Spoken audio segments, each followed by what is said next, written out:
You've just stepped out of your lunar base, your boots pressing into the dusty gray soil of the moon. Behind you, a high-tech colony hums with life, air pumps circulating breathable atmosphere, machines mining the regolith, labs filled with research data buzzing away, and all of this powered by something. But here's the problem. What exactly is keeping the lights on? And more importantly, can solar power alone keep an entire moon colony alive? Or are we facing an energy crisis 384,000 kilometers away from Earth? Today we dive into the overlooked reality behind colonizing the moon, and why solar power might not be enough to sustain our next giant leap for mankind. The idea of living on the moon has captured imaginations for decades.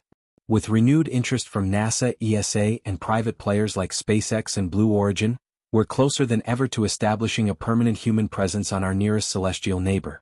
But when it comes to building a sustainable moon base, one question stands out above the rest. How do we power everything? It's not just about plugging in solar panels and calling it a day.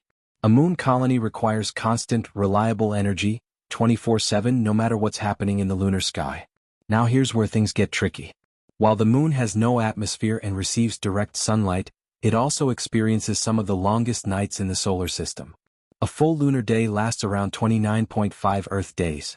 That means about 14.75 days of uninterrupted sunlight, followed by 14.75 days of total darkness. So, if you were relying entirely on solar panels, you'd be dealing with 2-week-long blackouts every single month. For a colony that needs power for air, water recycling, heat, communication, mining, food production, and even medical facilities, this is a disaster waiting to happen. You might think, just use batteries. But storing enough energy to last 2 weeks without sunlight is a monumental task. Batteries are heavy, inefficient over long durations, and require vast resources to build and transport to the moon. Not to mention, operating electronics in the moon's extreme temperature swings, from 127 degrees Celsius in the sun to minus 173 degrees Celsius in the shade, can drastically reduce battery performance. So already we're seeing cracks in the idea that solar alone can handle it all. NASA's Artemis program and projects like Lunar Gateway have looked into placing solar panels at the moon's poles, especially near regions called peaks of eternal light. These are rare spots that receive almost continuous sunlight due to the moon's axial tilt. But even these areas experience some shadowing, and they're limited in space, not exactly ideal for large-scale colony expansion. And what if your colony is located elsewhere, like near lunar lava tubes or water-rich craters at the South Pole? You'll need a more robust and flexible solution. This is where other energy sources start to look more appealing, and even necessary. Nuclear power is one of the strongest candidates. Small modular nuclear reactors, known as kilopower systems, are being developed by NASA and could provide continuous power regardless of day or night. These compact fission reactors can be preloaded with fuel and deliver energy for years without maintenance.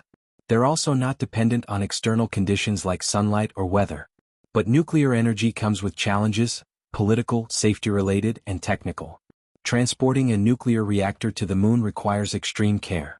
It must be shielded, temperature-regulated, and launched with zero room for error. Another intriguing option is fuel cells, specifically hydrogen and oxygen-based systems. These were used on the Apollo missions and can offer a short to medium-term solution. Fuel cells generate power through chemical reactions and can store energy efficiently. The downside? You need a constant supply of fuel, which is limited unless we establish in situ resource utilization, ISRU, on the moon. That means extracting hydrogen from lunar ice and oxygen from regolith, a process still in early development stages. There's also the idea of beaming power from space, using orbital satellites with massive solar panels that collect energy and transmit it wirelessly via microwaves or lasers to the moon's surface. It sounds futuristic, and it is. But some prototypes have been tested on Earth. The benefits are big: continuous solar capture in space, zero atmosphere interference, and energy delivery where it's needed. But there are major hurdles too: targeting precision, energy loss during transmission, and safety concerns about high-energy beams hitting equipment or even humans. Interestingly, the moon itself might provide some power sources we've never considered before. For example, the regolith contains helium-3, a rare isotope that could potentially fuel future fusion reactors. If fusion energy becomes viable, the moon could not only power itself but export clean energy to Earth. However, fusion remains an elusive goal, still decades away from practical use. Let's not forget geothermal energy. While the moon doesn't have tectonic activity like Earth, Recent data suggests that thermal gradients exist beneath the surface, especially near certain craters. If we can tap into underground heat, it could help maintain life support systems or reduce the energy burden on other systems. But again, this requires exploration, drilling tech, and infrastructure that's not yet in place. So what's the most realistic power mix for a future moon colony? Experts agree, it won't be just one source.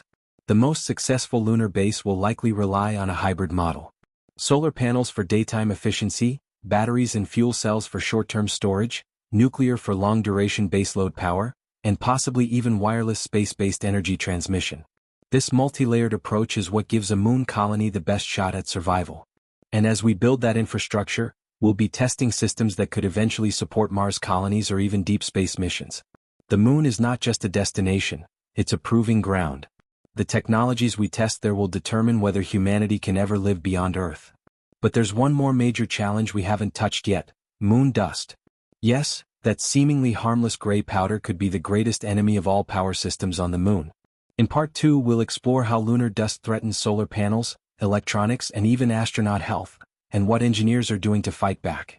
We'll also look deeper into NASA's current energy strategy for Artemis bases and the long-term blueprint for lunar survival. So if you thought solar panels were enough to power humanity's next home, think again. The truth is more complicated, more exciting, and more urgent than ever before. We uncovered a major truth: solar power alone isn't enough to sustain a moon colony. But that's just the beginning of the challenge. Even if we manage to land nuclear reactors, set up fuel cells, or beam energy from orbit, there's still one silent, deadly enemy that could sabotage all our efforts: lunar dust. Known as regolith, this ultrafine material isn't just dust. It's razor-sharp, electrostatically charged, and gets everywhere. And it's one of the biggest threats to long-term survival on the moon. Let's break this down. On Earth, dust is rounded over time by weather, wind, and erosion. But the moon has no atmosphere. So the dust particles there are sharp, jagged, and cling to everything. They stick to spacesuits, scratch helmet visors, jam machinery, and, most importantly, cover solar panels, reducing their efficiency by up to 50% in just a few days. During the Apollo missions, astronauts reported it was like working in soot and fiberglass. Imagine trying to run delicate power systems while your solar panels are being buried in microscopic knives. This is a nightmare for energy infrastructure. Engineers are currently testing electrostatic dust repellent coatings, vibration cleaning systems, and even nanotechnology to keep panels and sensitive gear clean. But these systems need power themselves. So the more dust that builds up, the more energy is lost, and the more energy you need just to maintain your equipment. It's a vicious cycle. That's another reason why diversifying the power mix, beyond solar, is so critical for lunar survival. Now let's turn our attention to the here and now. What is NASA planning for its upcoming moon missions? Under the Artemis program, the goal is to land astronauts at the moon's south pole by the mid-2020s and eventually establish a sustainable base called Artemis Base Camp.